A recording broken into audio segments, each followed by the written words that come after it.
These are the most painful theme park deaths to avoid on your next trip.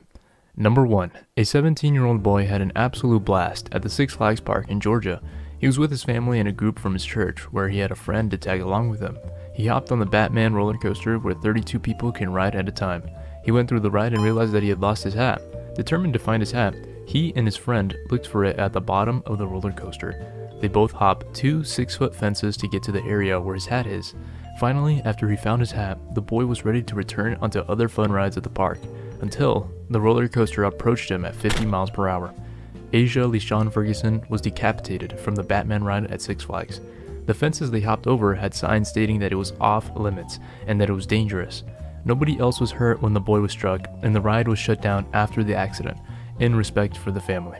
Number 2. In Rosario, Argentina in 2013, 2 girls aged 12 and 14 were taken to an amusement park on a Saturday. Their uncle was a taxi driver and had gotten tickets from his job to celebrate Children's Day, so they went to the theme park and decided to go on a Ferris wheel called Around the World.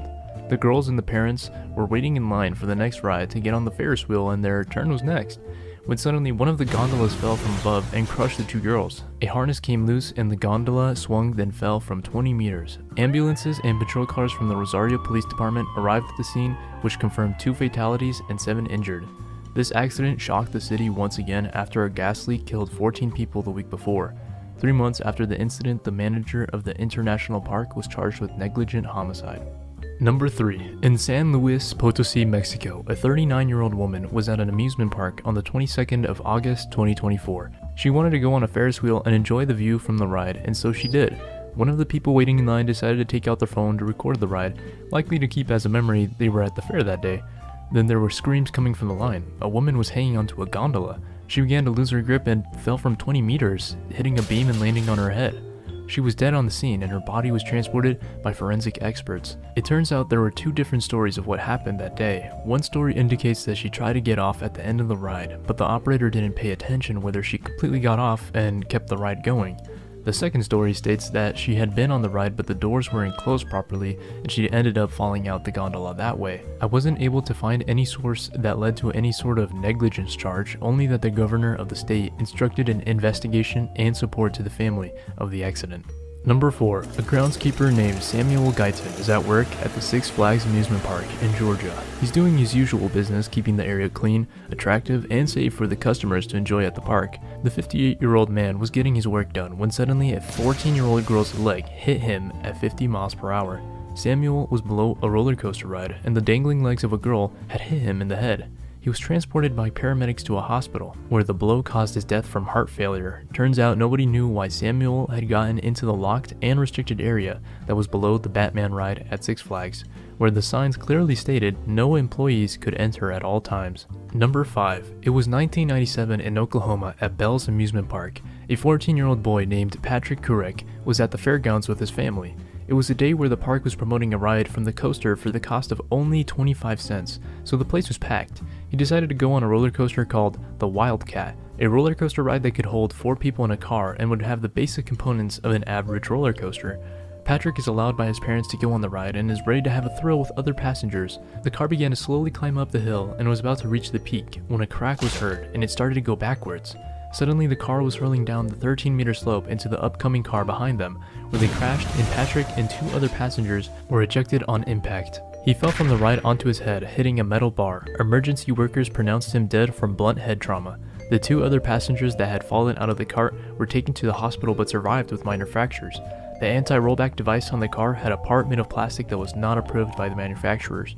After the tragedy, there was no official settlement disclosed between the park and the family from the accident. The park was dropped of any criminal charges and was closed down 9 years later.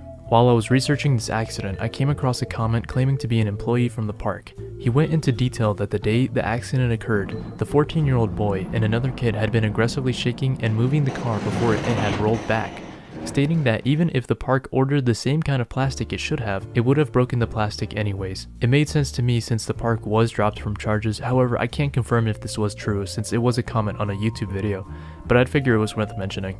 Number 6. In May 1972, at the Battersea Fun Fair in London, there was a wooden roller coaster named the Big Dipper. It was more than 20 years old and was a popular ride in London's fun fair. a 14-year-old girl named Carolyn Adamczyk went aboard with her friends. They hopped on the ride and were about to reach the peak of a slope when all of a sudden the hauling cable snapped. Now, the way this roller coaster worked is there would be a man in between the cars to control the speed of the ride, so even the man who was on the ride to control the brakes could not stop the ride from going backwards after the cable broke. The reason for this was because the brake mechanisms underneath the cars were defective and missing. The passengers initially thought he was part of the ride, but then they saw his face worried and panicking. They began to panic too. The train began hurling back, then turned around a tight curve where one of the three cars derailed, causing the train to fall 15 feet and to pile up onto each other. The other two cars rammed into the stationary train at the lobby area. 31 passengers were in the cars and 13 were injured from the crash. Medical personnel arrived and found 3 children dead at the scene. 2 other children were heavily injured and were brought to the hospital. However, they died after succumbing to injuries. This event is considered the worst roller coaster tragedy to have ever occurred in the world. Number 7. A 52-year-old grandmother was with her sister and 4-year-old grandson at Six Flags in New Orleans 2003, July 9th. She let her grandchild get on the Joker's Jukebox ride, a ride where 6 arms had 5 cars for kids to enter and spin around. She saw that her grandson's seatbelt wasn't on properly, so she went and tightened the belt for him. However, the ride began to initiate and spun towards the grandmother, bashing her head. She was thrown back and then hit again, but this time straight in her abdomen. She was rushed to Lakeland Medical Hospital, but was bleeding heavily and died on the way there.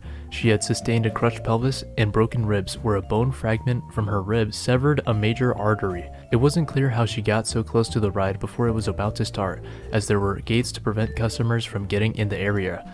After the accident, the ride was closed for 5 days until it was reopened with additional safety measures such as mirrors for operators to view the area better and a pre-recorded message with safety precautions to announce before the ride. I wasn't able to find if the family was compensated for this accident.